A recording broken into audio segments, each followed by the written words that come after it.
everybody, welcome back to another episode of From the Couch. I'm your host, Tony.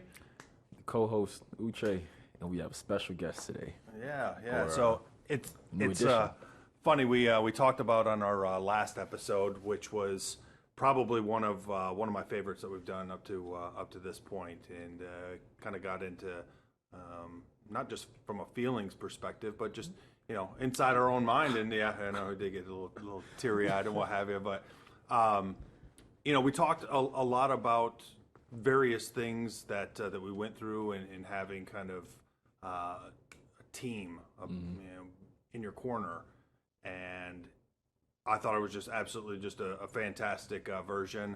However, what's interesting is we talked about having Ben be our audio visual engineer to make the podcast better, which he's here now.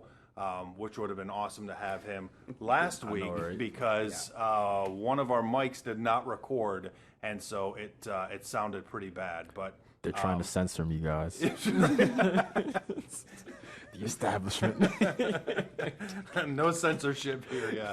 So as I'm listening back to that, I'm on a run, and I kind of just wanted to listen to what the podcast sounded like, and Ben did a great job in trying to mesh one microphone together into making that whole thing happen. It was definitely tough to listen to from a audio quality standpoint, but when it came to content, I think we really knocked it out of the park, because as I said before, we're touching on things that impact us, as men, as dads, as students, as teachers. Those are the things that we constantly talk about as being an important aspect. So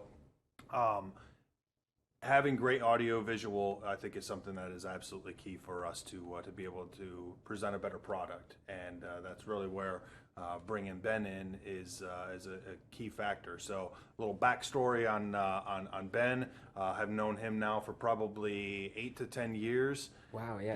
It's been a little while. Mm-hmm. And met him through his... Tell the people how old you are. I am 21. Yeah. So it's definitely... I've probably known him since I was, I guess, 14. Yeah. Wow. Yep. So I remember watching you play basketball, met your parents, and at my oldest daughter's game that where they went to school. So Ben went to the same school. They had a large, I guess large for the size of the school. They had a fall sports event, or I'm sorry, a winter sports event, which was Day, right? And that was where I met your parents, and then we end up hitting it off really, really well. We vacationed as families together up in Michigan. Go Blue. Ate some blue ice cream. That's right. Yeah. Yep. My mom still eats her hamburgers the same way. Yeah, with the olives and mayonnaise. Yeah. Wait, what's blue ice cream? Yeah. So there's a. That sounds spoiled. So Blue Moon is the name of the type of ice cream. So It's not spoiled, but it's. I couldn't tell you what flavor it was. Yeah, it's tasty. It was Blue Moon flavor. Yeah, Blue Moon flavor, exactly. It's like when you drink purple soda. It's like, that's the flavor. It's purple, right? So, but and over the course of the last 8-10 years that we've known you, you've always had an interest in music and audio and quality associated to that. And what we're looking to do here is make our product better. And it made sense to reach out to you, who's studied in this realm, and help make our product better, and to hone in on your skills. So kind of just tell us a little bit about what you're looking to do, what you've done in the past. Pitch your company. I mean, I think that Sure. you should absolutely. Well, I mean, it's crazy that he's willing to let me work with this, because he saw me when I was making very, very low quality YouTube videos with my friends while he was in the other room, usually with my parents. But yeah, he's seen me. You've definitely seen me progress. I mean, I think I played one of the first songs I ever made for you when we were in Michigan, and took your critiques, sometimes not so well. Even though I knew you were right, it was hard to hear. But yeah, I've always been interested in the creative side or the content side of things. I've always been into YouTube. I would watch it like kids would watch TV. And I have a pet peeve for quality when it comes to those things. I can't stand unless they really got my attention, I can't stand things that are just low quality, just because I know what's possible with just a small budget. And so from a very young age, I think probably around 14, I started making YouTube videos all the time, and it just kind of morphed into audio engineering. I had a passion for music at the time, so it was kind of really easy to say, hey, do you guys want to make some music in my bedroom? I have all the equipment. And then I found out that you can make a living knowing how to do, not knowing how to rap, but I mean you can do that well, but it's a little harder. But knowing how to record the people that do that, you can make a living. So I was going to Anne Arundel Community College at the time, and I was not enjoying it, to say the least. I was doing all online classes. This was before COVID though, so it wasn't like I was being forced to do online classes. It was just chose to do that, right. And it was classes I just didn't care about anymore. And am I allowed to say the schools? I'm assuming you're. No, I don't. Yeah, that's fine though. But no, I don't ever use. I can really use any names. Okay, okay, that's fine. I wasn't sure. But at the school I was going to, I had been taught pretty well. I felt very well educated at a young age, and a lot of the stuff I was getting taught at AACC felt, not to sound arrogant, just kind of below what I knew what I knew at that point, and I was ready to get a skill. And so I actually started.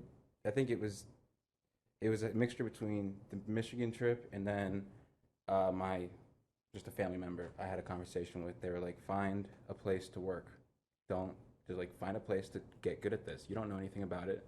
Go clean some toilets at a studio. Right. And while I was on that trip in Michigan, I ended up getting an interview for a studio for an internship. And I was actually the last person they hired.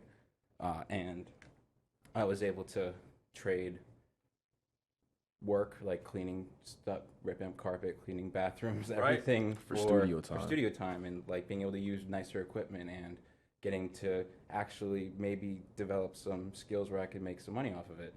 And while I was there, I was told by 3 different engineers about the school in Maryland called the.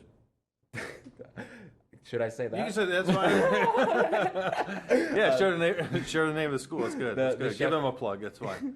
The Sheffield Institute for the Recording Arts. It's a trade school. They do audio, visual. They also do like broadcasting. If you want to be a news anchor or a radio host, they teach you how to follow that field. And I chose to do the audio engineering program, which is a 6-month program, pretty intense, just 4 hours a day, nothing but audio engineering. And you go into there, you walk in there, and you just kind of get like, you have to take a step back because you realize, oh, this is like a real institution. There are gold records on the side that they have pictures with of all these like incredibly famous people, and then you meet these engineers, and they are the people behind the music for the past 30 years. Right. Like, and probably longer. Like the music that anyone knows, like they were behind it at some point. So not just theory then, you're actually doing the practical application, got the boards in front of you, and you're switching. Yeah, they had a console there. There's only 7 in the world. So I got to use something that was way more expensive than I should have been touching. But they trusted you, right? And it sucks. When people mess up, it ruins it for everyone, right? As an alumni, I get to use the studio for a huge discount. But because of some other students' mishandling of items, I'm actually prohibited from using certain equipment. Wow. Like, because they don't want it to get damaged. Not just me personally, just any alumni. And until you develop a serious relationship with someone there, where you're like, I won't. They know you're not going to damage it. Right. And it was a very expensive microphone that was damaged. Man. What did they do to it? They dropped it. They didn't set it up correctly. There's an order to putting things together, and there's a reason for that order. And the real reason is for when things get really expensive. Like you drop one of these microphones are meant to be dropped in a sense because they're not that expensive.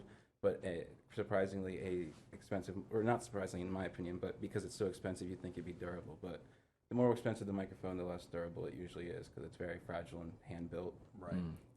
But before I even graduated from Sheffield, I was actually taking my final when my phone started ringing. I got an offer I forgot to mention, this entire time I had been putting out more resumes constantly. I had an interview in New Jersey I went to at one point just to see what was up. Like they didn't offer to pay me anything, so I couldn't do it. Right. But so I was just constantly putting my name out there because I was like, this at that point, it was like full set in mind. This is my career. Like, this is all I'm doing. So out of the blue, the one thing I thought had no chance of calling me back, the one I wanted the most was this studio in Florida that wanted an audio engineer. Right. And they call me, and he's telling me that they have the next big star and that we're going to do huge things and he's going to pay for me to live there. Conquer the world. And I was like, there's no way this is real. Like, I don't, what? And so I stay in contact. Like, my parents don't even believe it either. Right. And so I'm staying in contact with him as consistent as possible. But see, Can you say the artist's name? The artist name is fine. Yeah, Ray Mays. Me and him are still Nah, I great never heard of friends. him. Okay. Yeah. Thought you were gonna say like Kodak Black or something. No, actually, Kodak Black was in jail when I was down there. He was right down the street. Wow. But I knew from my past experience with the music world to not be pushy, to not overstep my bounds. Even though the squeaky wheel might get the oil, it's not always the squeakiest wheel. It's about the right sound, right? Like what gets the most attention. And so I let my production do a lot of talking for me. So I started going out through social media, and that's when the artist was like, "Get him down here. Like, I want him down here with me." And within probably a month, I was being flown down to Florida, completely being separated. Like, I'd never left home.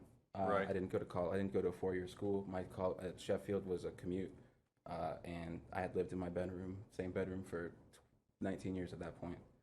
And so I was flying to just outside of Miami, basically I didn't really know, honestly. I had no idea, but I wanted to go. Yeah. My parents were not happy about it at all. My mom tells me all the time about how she would just start crying in the middle of like a Target. that guilt trip, right? Yeah. And so I don't know. I'm not going to go too much in depth on there because it was not a long-lasting trip. Right. I was there for 3 months.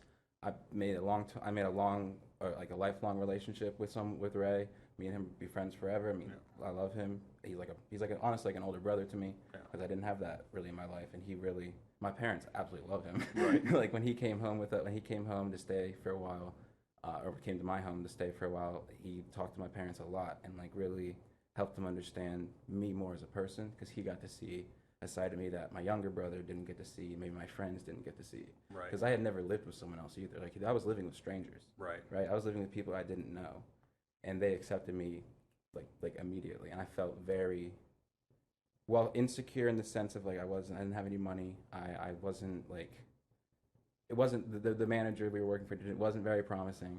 He made a lot of promises, but it wasn't a very promising like thing going on. You didn't have your normal team that you usually have in your corner. I also felt like I had abandoned my team as well. Yeah. You know, like I had all these unfinished, like mostly music related, unfinished projects with people that I had just abandoned to go down there. So that didn't make me feel all that great about myself. But I was also like, but once we make it, I'm just gonna get them out there with me. Like pull them up with you. Yeah. And I ended up my friend Nate became him and Ray are great friends now as well. Like I connected them as well. That's cool. And so they are completely independent of me, great friends. Right. And so I came back, thankfully, right before COVID, actually. Yeah. 2 weeks before the entire shutdown, and I would have been stuck in Florida. It's interesting. That doesn't sound too bad being stuck in Florida. You have family there, though. The thing is, the reason I left is because it was starting to get to a point where me and Ray were not comfortable with the situation anymore. We felt we were being a little bit used. Yeah. Because he wasn't allowing us to get jobs. And I know that sounds weird, allowing us, but like he had a driver for us. So in order to get to the job, we would have to either Uber and spend our own money, which we didn't really have. Yeah. Or use his driver, which he had control over. Gotcha. So he didn't want us getting jobs because it would affect the because I lost a lot of weight while I was out there, not like in a good way, like I was working out, eating really well. And he would get really annoyed at me because I would be at the gym all the time, and I wouldn't be making music. I would just be at the gym. He would call me a dictator. He would. Well, that's why I don't want to get into it in this podcast because it's a family-friendly podcast. But he was a dictator. Yeah, he was. That's the way he was raised. That's the way he was. That's all he kind of knew. So to segue kind of away from that, looking at over the course of the last few years. You began the process of starting to hone in on the skills that you've built, and then getting back into it. So that was a conversation that you, Uche, and I had last week, where we just really touched on, okay, here are some of the things that you want to get back into the passion aspect of working the audio quality, the video quality. And I think that's what we're looking to do. We always talk about, some key topics that we constantly touch on, which is going to be time, teaching. Those two T's right there are major focuses of ours. So time is how you spend it, how you gift it, how you give it, how you earn it.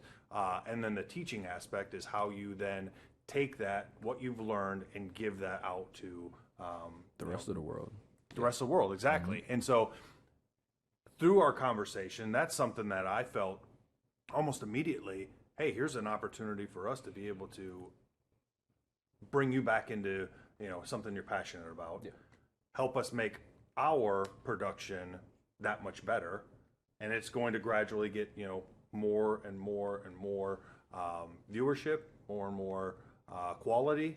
And our goal is to continue with that teaching aspect of things. So there may be times that, you're behind the board here, next podcast that we do, turning over to you, like, hey, does that sound right, or does that look right when we're referencing something else? Another video that we may be referencing, and getting your perspective on that. You had mentioned kind of leaving the nest, so to speak, when going down to Florida. I reflect a lot on that. I did the exact same thing, but in that drive from Michigan to Florida, determining whether or not, what am I going to do for the rest of my life? Am I going down to run a condo association? During that drive, I'm thinking to myself, this doesn't work out. What am I going to do? And the Air Force is what constantly pinged, in the back of my head. Join the Air Force, join the Air Force, join the Air Force. And so that's exactly what ended up happening. Go down to Florida, a lot different story. You're told stories of what's going to happen, how great it's going to be. It didn't work out that way, and that's fine. You also had mentioned, having someone that was like an older brother to you and being able to leverage their knowledge. And then they took, getting to know the Ben that you are, not the Ben that your parents know, or the Ben that I know, or that Uche knows, or that, he was able to see a side of you, or get the inside of your feelings and your thoughts, and then take that and help you develop that and help you grow that. And our last podcast that we did, we talked about that, having the ability to leverage other people in your life. It doesn't have to be mom and dad. And in all honesty, there's things that you don't want mom and dad to know about your life, but you're comfortable with somebody else knowing that information. Yeah, every parent wants to be their kid's best friend. Right. And like you said, it's just not realistic. No matter how much I love my parents, and no matter how much insight they give me, there's always going to be the detail I have to leave out or not even, or the issue that I don't even bring up to them, because I need input from an equal almost. Right.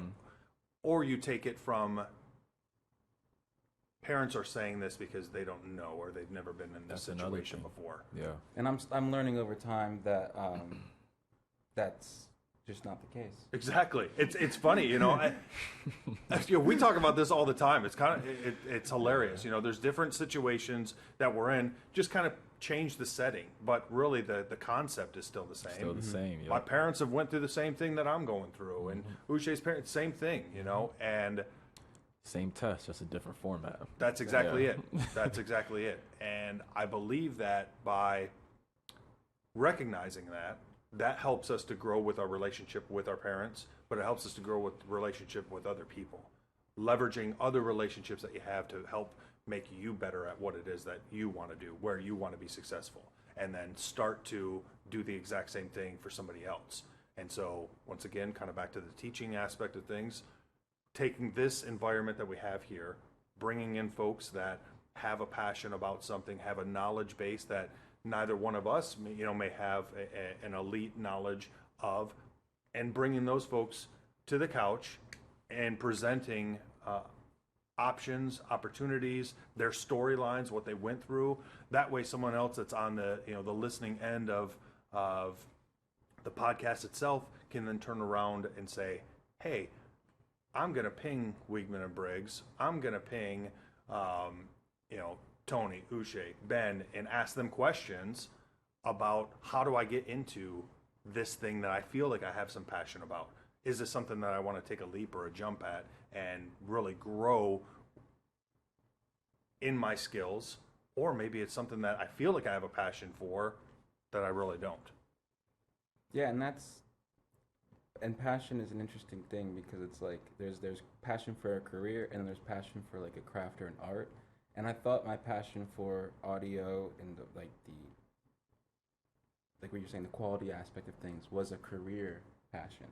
But I got my career. Like I got to a place in my career where I was looking at it and I was like, oh, I accomplished what I wanted to accomplish when I was 16. Right. I got where I was looking to get, and I'm completely unhappy with it. I do not enjoy it. I'm That's a good. I just want to make sure it's still recording. That's a good segue. Just to make sure it's not losing all this. Good stuff. It's funny, I have my phone on Do Not Disturb, yet I still get a call. What's interesting, it was my mom that called. Well, that's probably why. Yeah. Probably have some setting. That's right. Only she can get through. Yep. But what I was, so I would be like wrapping cables up at work, and I would be like, the motion that I'm doing, the physical feeling I have doing this feels so comfortable and habitual. But then I look around and I'm in a completely foreign place. I don't know my coworkers, and not because I didn't get to know them or try to. It's because they changed all the time. Yeah. I never got, and so I never felt comfortable. And as far as it goes for me when it comes to making money, or at least making my like real income, I need some level of stability, even if the pay is good. I need I like showing up to the same place every day, or at least I like knowing at least a day, but more than a day beforehand that I have to be at DC at 4 a.m. And so I realized that I was comfortable with hanging it up for a second and being like, I did it. Right. I was telling my dad, I was like, I know I'm close to 10,000 hours in this. I know I'm close. I know I'm at a point where it's like I don't have to think about it. Right. It's just there. And so I decided to just turn it back into to craftsmanship and art. Right. Just being able to be in my own room on my time doing something. Yep. So let's kind of unpackage that just a little bit of taking the skills that you've built over these 10,000 hours, right? I think it's a Dan and Shay song too, by the way, which is kind of funny because that's like your parents and. Well, anyways, we've been to a concert. Yeah, right. Yeah, we did in Michigan. And yeah. you got your daughter on the almost on stage basically. Yeah. Yeah. That was a sad story. So, yeah. Oh. Yeah, it was. Don't yeah, want to laugh.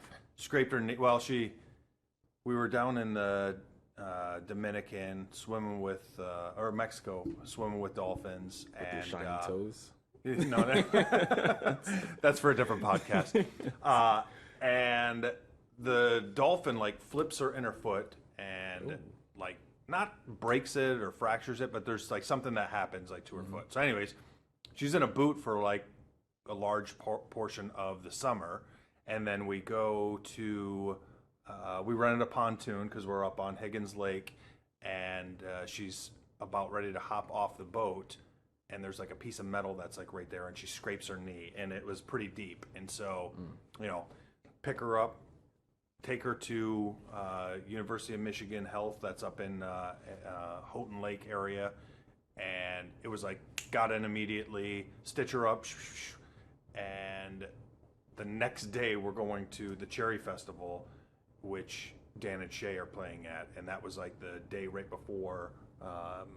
Tequila came out as like #1, I guess, or maybe they found out that day. Something. I think they said it on stage. Yeah, that's right. That's right. They did. And so instead of my daughter being on crutches, I grab a wheelchair for her. And she's like, "I'm not using a wheelchair, Dad." I was like, "Absolutely, you are." It's like, "Do you want to be, sweating, through the roof, right?" And she's like, "Okay, that makes sense." So, needless to say, I'm wheeling her around, and where we're sitting at for the concert, someone's in front of us, and so I kind of move her out to the side, and she asks, "Hey, can I sit up, up a little off to the side over there?" I was like, "Yeah, no problem." So we move over, and this guy comes up, and he was like, "Hey, do you guys want to get closer? Because I could take care of that if you want." And I looked down at her. She's like, "No, I'm fine." And then a few minutes go, maybe like 1 or 2 songs go by, and he said, she turns around. She's like, "Dad, do you think we could maybe move up there?" I was like, "Hang on, let me wheel you up there and go ask." same way, the guy's like, yeah, sure. I was like, well, can I grab her, the rest of her family? And her cousin's here too. So I go grab your sister. My sister's like the biggest Danny Shay fan. And we end up going up to like probably meet you away from them singing, which was which was pretty cool. Yeah, that's awesome. I hope I get that close. I'm going to a weekend concert this weekend. Nice. I was invited to that. To go with someone, and I can't. The tickets are so expensive. Yeah, luckily I didn't have to pay for it. Nice. It's the only reason I'm going. Yeah, that's cool. But we got off track a little bit. Yeah, I mean that's. I think we do that often. We kind of segue into something, and then we'll find a way to get right back in at some point. But I think really where a whole focus of where we're going with this episode specifically is just bringing in and showcasing the fact that here's a plan that we have as a podcast, which is make it better. And then using someone that we know whose skills that have developed over time and 10,000 hours, that's where we were. That's where we were. And taking those skills and helping us. So you, in essence, you're teaching us about how to be better. And then our goal is just putting together a better product. So we can push that forward to the next set of people that are interested in something. The timing was impeccable. Yeah. It's interesting how that happens. It's whether you're a spiritual person, a faith-based person, which I am. When you're praying about something, it's kind of funny just how it happens in your life. Yep. Unexpected. Yeah, definitely a blessing. So we're definitely thankful for you coming on and helping make our show and our entire effort that much better from a sound quality standpoint, from a content standpoint. There's things that we're going to be doing over the course of the next few weeks and moving forward of just the set itself here, and integrating other pieces of technology into to our effort. And then also we're going to be having some other folks that'll be on, and we'll be able to talk through them. And I believe that you'll be sitting with us at every episode that we do from a different angle over at the computer over there. Yeah, this is probably a good time to say this as well.